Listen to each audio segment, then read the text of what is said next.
All right, welcome to Jonesycast. I'm Jonesy, and this is the cast. Basically, what I do is go through Reddit looking at posts on relationship advice, dating advice, etc., and just make video responses. If you like it, please hit like and subscribe. If you don't, that's okay.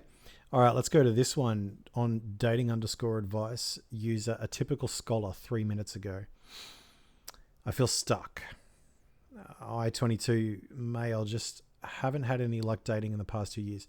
Now, if you want the full context of the post, I'll put the link in the description. I just feel stuck since I don't really know how to date anyway. It's rather rude to bother people in public when they're doing their own thing. So even post-COVID, I can't see using anything besides apps as an acceptable way to meet someone. Look, I've read the post, and here's what I think, man. It's that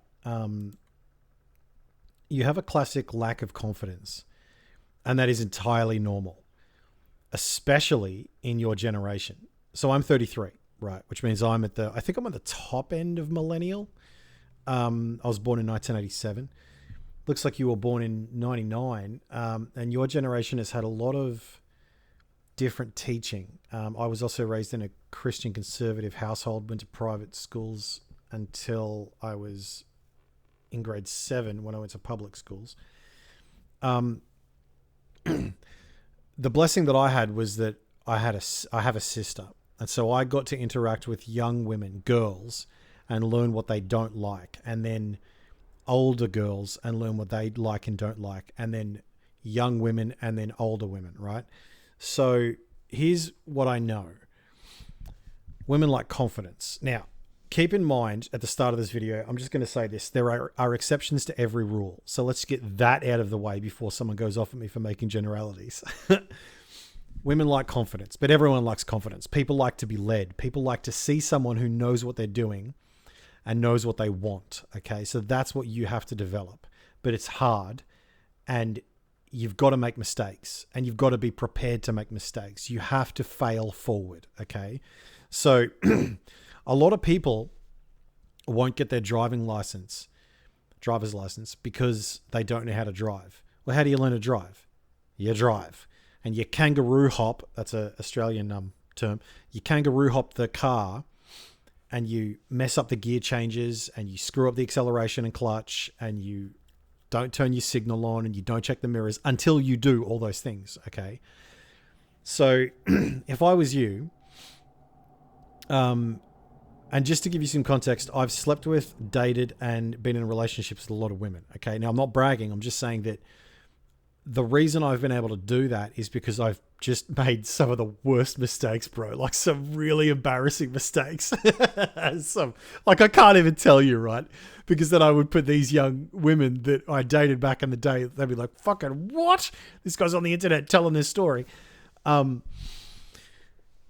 here's what I know. It's that you are not defined by your mistakes unless they're super public. And I wouldn't worry too much as long as you're a gentleman. Now, how do you define a gentleman? A gentleman is someone who is never rude by accident, right? Now, that comes from Christopher Hitchens, not me. Don't read books that talk to you about dating tricks and how to undermine a woman's confidence and use negging and all that stuff, right? All of those tactics that you can use are very short term and they hurt people. Okay. They're not good. What you need to do is read books about building confidence into yourself and understanding human nature and finding out why we do what we do. Right. And if you then are prepared to make mistakes and be the fool, you have to be prepared to be the learner, be the white belt. Okay. Because you never get to black belt unless you go through white. It's just that simple. Now, a lot of people want to start at brown belt and go to black straight away, or they want to start at black, but you can't. You just can't. So what you're going to have to do is you're going to have to approach a girl in a social context.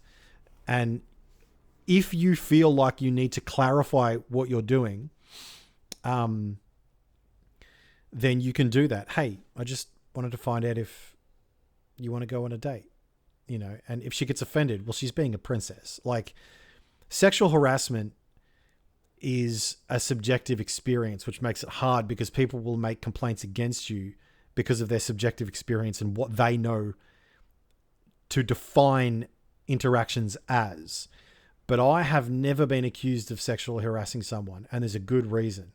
And again, I've slept with a lot of women, but the reason is I go up to them and I ask about them. I ask about her.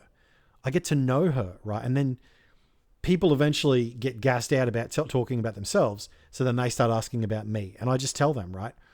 And then I just go, hey, do you want to come back to mine? Do you want to go back to yours? You know, some women don't want to go back to your house because there is the inherent danger that they are in your space. So you can ask if they want to go back to yours. Tell them, look, and sometimes what a girl will do is if you're on a date with her, she will text a friend and say, hey, this is where I'm at. This is how I am. When she goes to the toilet, she's texting her friend. You can take that to the bank, mate. And that's okay because that's what she needs to do to feel safe, right?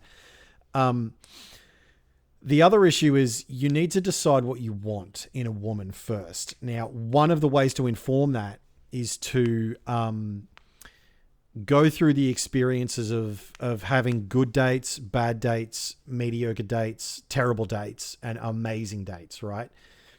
Having good conversations, bad, and the rest. And it's just practice, man. It's all about doing the numbers.